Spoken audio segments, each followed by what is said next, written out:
মাঠে থাকা নিয়ে জলঘোলা কম হয়নি। বিতর্ক, ট্রল, কত কিছুই না হয়েছে এই সেলেসাও তারকাকে নিয়ে। শেষ পর্যন্ত নাম লিখিয়েছেন আনচেলত্তির স্কোয়াডে। পাশাপাশি তার জনপ্রিয়তায় যে বিন্দুমাত্র মরচে পড়েনি তার প্রমাণ মিলল আবারও। ব্রাজিলের রিও গ্রান্দে দো সুলের রাস্তায় এখন শুধুই নেইমারময়।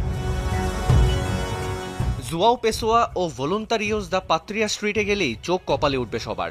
রাস্তায় আঁকা হয়েছে প্রায় 200 মিটারের এক বিশাল গ্রাফিতি। ফুটে তোলা হয়েছে সেলেসাও রাজপুত্র নেইমারের ছবি।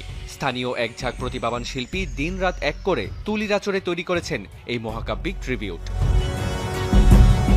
নেইমারের সেই চেনা ড্রিবলিং আর সেই চেনা হাসি আর জাদুকরি ফুটবল শৈলী সব যেন জীবন্ত হয়ে উঠেছে কংক্রিটের রাস্তায়। সোশ্যাল মিডিয়ায় ইতিমধ্যেই ভাইরাল এই 200 মিটারের আর্টওয়ার্ক। ইনজুরির ধাক্কায় যখনই ক্যারিয়ার থমকে গেছে তখনই ফিনিক্স পাখির মতো কামব্যাক করেছেন তিনি।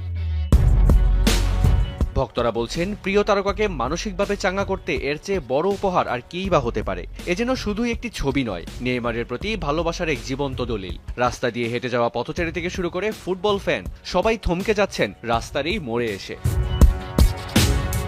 মাঠের পারফরমেন্স যাই হোক, ভক্তদের হৃদয়ে নেইমার যে এখনো আনডিসপিউটেড কিং, এই পেইন্টিংই তার প্রমাণ। এখন নেইমার ভক্তদের প্রত্যাশা, মাঠে নিজের জাত চেনাবেন এই সেলেসাও তারকা। যে হেক্সা মিশনের স্বপ্ন নিয়ে বিশ্বকাপের যাত্রা শুরু করতে যাচ্ছে ব্রাজিল ভক্তরা, সেই স্বপ্ন কি পূরণ করতে পারবেন নেইমার ও তার দল?